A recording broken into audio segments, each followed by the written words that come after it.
baan rabaa kana go jawaab nin waxa la yiraahdaa Faisal waa tanigi madna iyo nin la yiraahdo Saca Gabiile baa la yiraahdaa labadaas rabaan la hadlo Faisal iyo labadu waxay leeyihiin xeerka ciise saylac lama keenin karo oo Hargeysa lagu qabtay xaggeed joogtay marka Hargeysa lagu qabanay xeerka soo ninkii dadka kamid ah meesha sacabka tumaayay Hargeysa ayaa lagu qabtay xeerka ciise had wuxuu ugu oranay wada Hargeysa baa lagu qabtay inta leedin saylac lagu qaban karo saylac baa dad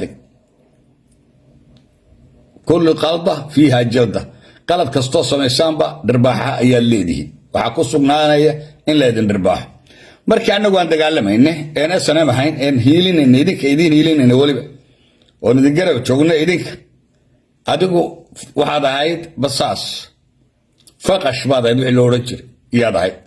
دمركة أياد ميل لدقنيد أدوكو إيو شاع قبيلي بدمركة الله فردين ميلا فرد حق دبات فردين مركي عنو قوان دقالما dadkan dagaalamaya logistic Ismaaciil bixinay Ismaaciil margel ayaa bixinay markaas soo gasheena mooteeradii iyo ceelashii biyaha iyo waxaba dawladii Xasan Guuleed bixisay aniga adeerka ahaba bixinay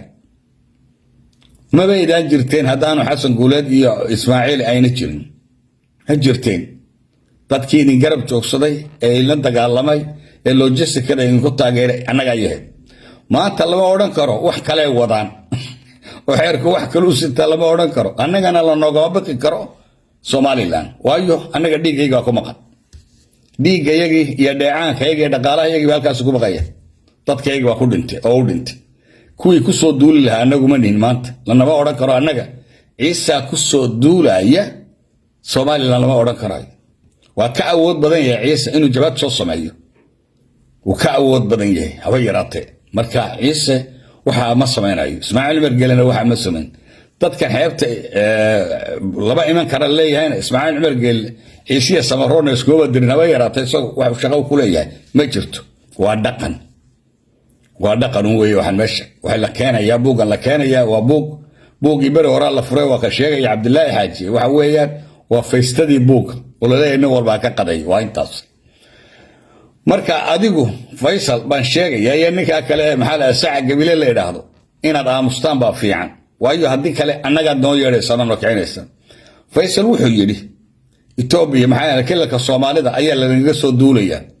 kilalka Soomaalida waa meesha Soomaali ku midaysan tahay waa meesha Soomaali isku iibin doonto meel kasto oo Soomaaliya ka timid daba ama magac kasto leedahayba meesha quray Soomaali ku midaysan tahay waxa la yiraahdaa dawlad deegaanka Soomaalida jigjiga إن هذا فلقاد الصد عيده وعيب دوان الحشوني حشود مجره هل كانوا باتقى الله يساوي واتقى غلين يسا أنا أقول وحن كليحي وحي عبا هيدو واتقران يسا سومال لأن أنا أقول هذا هنا وعضو ماليسا لكن أدقوا الغاية لأنني أنا أقول وحن عين كويلا سومال لأن دبات تتقوى يساوي أفلقاد تتقوى يسا ما ملك جراء أفلقاد تتقوى يسا هي دباتو devaluation باتقوى يسا مالنا اسمان برقلال عايسا جبوت الأفلقادين يسا مالنا كلك الصوماليات بدا فقادين يسا مالنا حمر بعد كعاليسا سيدا سكر الساعة قبيلين واسداهم marka xeerka Ciise adiga waxba laga weydiin maayo Hargeysa lagu qabtay dad xoranayso adigu keerka halkan lagu qabtay Hargeysa taa waan ogaantay ta kale marka mar walba ku shaxo ku war anaga aan soo jeedinin aan oo yeedhin Ismaaciil margele isaga wax ku taray la'aantiina waxa ma noqoteen maantana dawadiga halka soo fadhiyo abaal dar laakiin abaal adiga laga ma rabo adigu markaaba dambasaas baadhay oo qoladii kale la socotay adigu marka maaday waxa jira hawayaan la yiraahdo si horosku waa waxa nool ee ninka ah ee haddana naag noqday oo riyeesha sayay naagtu markay isku tagaan isaga awreysanay si horos baa la yiraahdo badda ayaa laga helaa ilmaha ku jira waa la arkaa dhaqanka dumarku leeyahay meesha dumarku fadhiista hawayaanka marka hawayaanka kuwa laba iyo kuwa dhidig meel ay leeyihiin isagu dumarku la fadhiya marka anagu aan dagaalamayna si horos badeedo adigu waxa la fadhiday dumarka xagga dama fadhida adiga iyo Saca Gabiile dareeska dumarka amba dharka dumarku xidhaan baad xidhanaysan xafaayadaad xidhneen markaas waa darooshimeenaysa wadada qoyineen markaas anagu aan dagaalamayna aan raganimada muujinay jilibka iska xidhnay in dawladda Soomaaliya awood la dagaalamayno abtiina waliba la socdo dawladda Soomaaliya waliba abtiina that time la socdo bal dagaal ku qaadnay anagu kuwii guuleysana waana we are the winners waanaga magacayagu wuxuu ku qoran yahay samada اسمي مكتوب في السماء ninkan Ismaaciil Cumar Geele leedii ka kari laayay haweeney dhaar Afrikaada nisaan wuxuu ka soo jeedaa reer cajiib ah waa Ciise hoos markaan u dhaadhaco magaalada Saylac iyo Lugaya barigii Ingiriisku joogay ragii kiciyo reerkaas iyaga ka qabsaday rag Ingiriis ay qabsadeen meel Xuseen la yiraahdo geeyeen geel way u dirteen gaaladii Ingiriisku wuxuu watay Hindi wuxuu watay Carab wuxuu watay Soomaali intiiba halkaas lagu jabiyay ragga jabiyay Ismaaciil Cumar Geele reerkiisa ayaa kamid ahaa daataan عدل رجل العربة أو يبان كسر راعي إنجليزك وترجماني waxay weydiiyeen waxay Soomaalidu habeen dhaar isku dilayaan waa nimanka yiri kulli fidma waa inda geel isku dilaan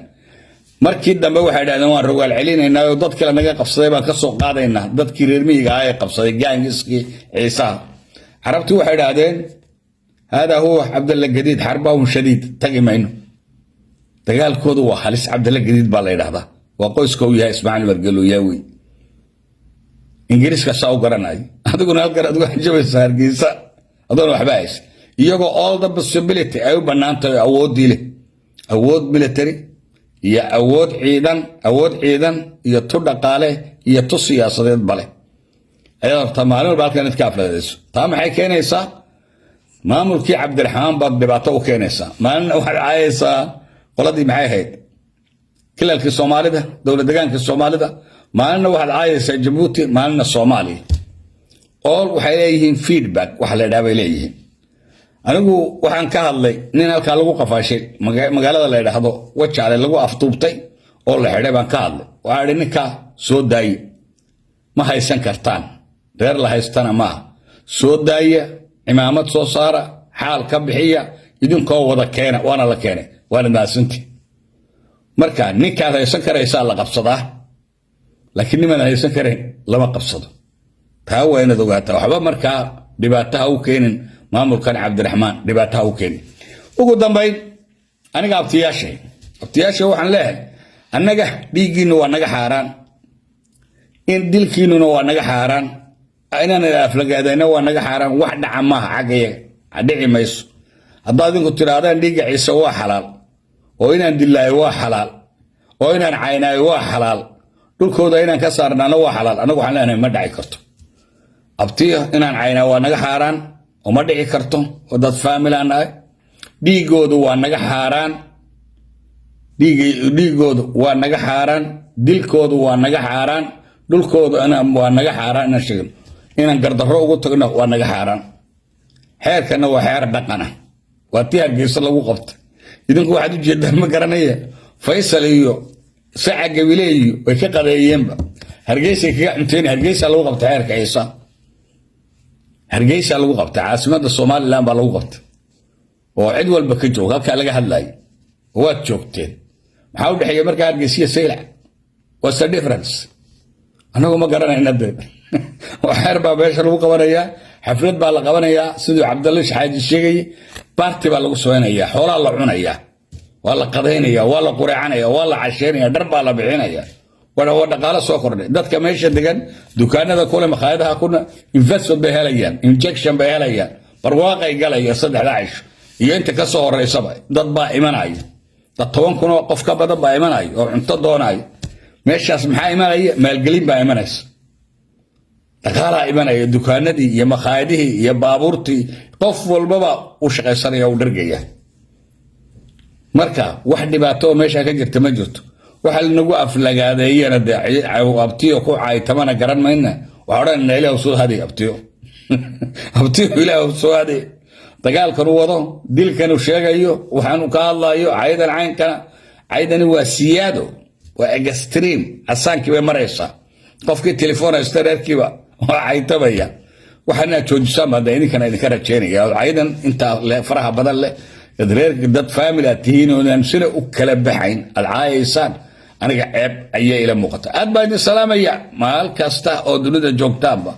Faysal iyo nin kaleba kii hadlaba qofkii ka hadlay Ismaaciil Cumar Geele anagu noo yeedhay waadna casuntay waan imanayna markaa haday ku taala markaa waxaad yeelayso